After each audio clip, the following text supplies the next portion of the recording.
Yeah, so growing up without family in racing, I don't know whether it was a good thing or a bad thing. Looking at it now, I guess it kind of let me have everything, be self-driven, and it was never anything that I was pushed into, which, in hindsight, probably instilled a pretty good work ethic from a young age. But I always rode ponies from sort of 2, 3 onwards, and grew up near Cheltenham, having the races around. Our school, our home ran around racing as to when the festival was on, which was great. And those were the first steps in, and riding out for local point-to-point yard when I sort of turned 13, and then Tony Carroll, John Joe O'Neill, and just being around those sorts of people really built up to I guess becoming involved within racing. And then pony racing did a lot, spending time at the British Racing School, all sort of just built into how I was going to get into racing properly. And eventually landed at Richard Hannon's age 16 with an apprentice licence, and was pretty lucky to get off the ground fairly fast.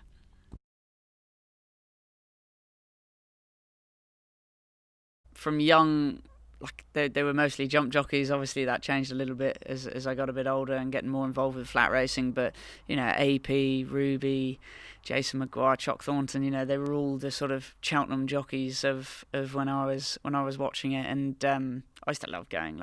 It was sort of a way to start to feel involved, and go down to the canter down after they've pulled up after a 3-mile chase, and they're all covered in blood, mud, sweat, and it's mad.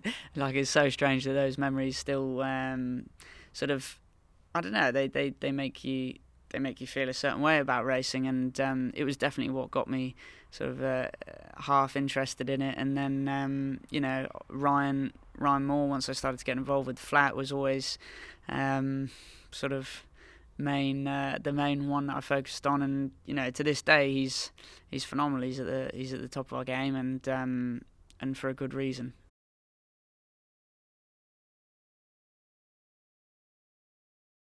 Yeah, I mean the championship is it's been one of my main goals for as long as I can remember, and not just for flat. I remember being sort of 6, 7 and thinking, I'm going to be champion jockey.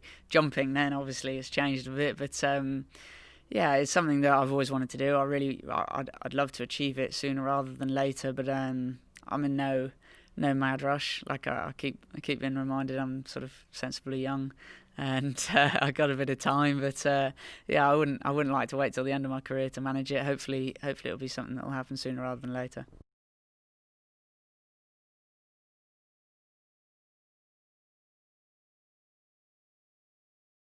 Riding in Australia the last couple of winters has been definitely, I mean, it's been pivotal in sort of my success the last couple of years.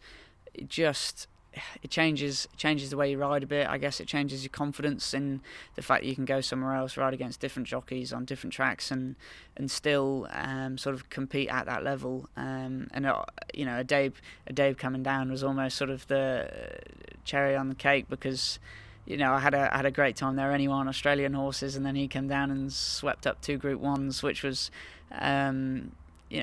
pretty nuts really, especially at the time that it came with sort of no English racing happening because of the coronavirus lockdown. And I got pretty lucky with that one. But no, it's definitely proved big with my riding over here, and there's certainly things that I've taken away from there that have helped massively here.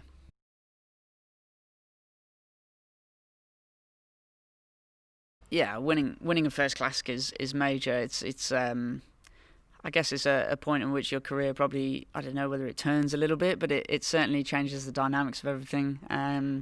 It's something that you have as one of the sort of highest goals that probably for a lot of people is not possible to achieve. So to have managed that is pretty nuts. And I mean, genuinely it feels pretty easy riding when it's like that. The sort of, once the adrenaline kicks in, the last couple of furlongs, I mean, you wouldn't even, I guess you kind of go into autopilot. You're not really conscious and making decisions on what you're doing, where you're going. Your body knows what it's meant to do, and you just kind of do it, which is nuts. And I'm sure all sportsmen will say the same when they, when, I don't know, Andy Murray lines up a shot to win a final point of a Grand Slam. He's not thinking about it. He's just doing it. And you know, it's the same for all sportsmen. I guess it's just that sort of elation when it does come off is pretty nuts.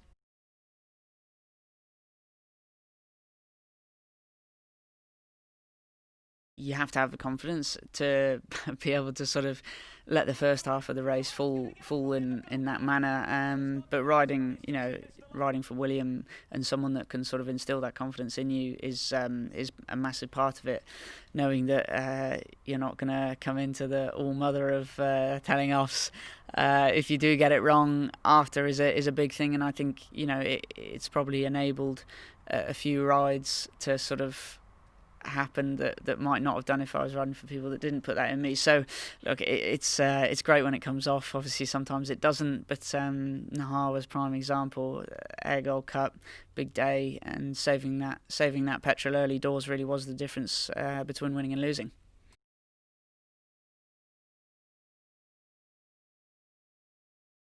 Genuinely, we've ended up going to the same race course not knowing that we're there, and like we'll get there and not realise that the other was there. But like if I've been down in Newmarket, so I'm riding out and just drive straight racing. But look, it's been pretty normal for us since sort of age 14 going pony racing. It's a competitive sport, but for whatever reason, there's not an awful lot of competitiveness between us, which I guess is probably why we've managed to last for a while. So we're both extremely lucky that we've made it to where we have within racing, and I guess being in that environment and in the same household has probably helped one way or another without us really realising it.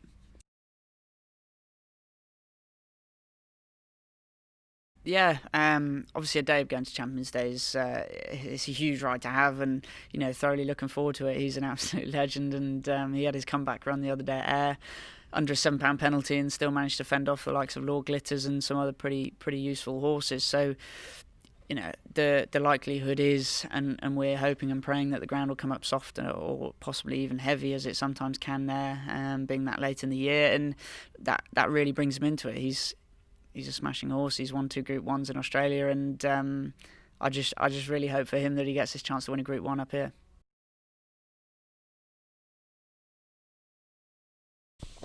I'm going to side with Love. In theory, no. I'm in Enables 1-2 arcs. How can we say that Love's the better horse before it? I just think. She's looked an absolute weapon so far, and she just destroyed us in the Yorkshire Oaks, and honestly, just the ground that she took out of us sort of so easily at the 3, while I was riding a horse that had finished second, beating a neck in the Nahaarr. She genuinely took 10 lengths out of me in a matter of strides, and it's hard to do, and people can say she might not have beaten the same type of horses that Enable has done yet, but how can she do anything but beat the horses that are put in front of her? It's all she's done so far, and it still looks like there's more to come.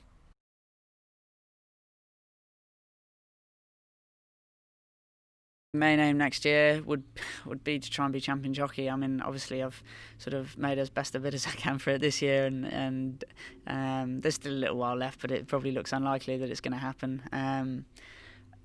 I'd love to manage it again, but whether it's next year or 5 years, I don't know. It's just one of my sort of main aims and goals. And again, I'd love to win another classic. Another few Group 1s would go down quite nicely if and when the opportunity arises.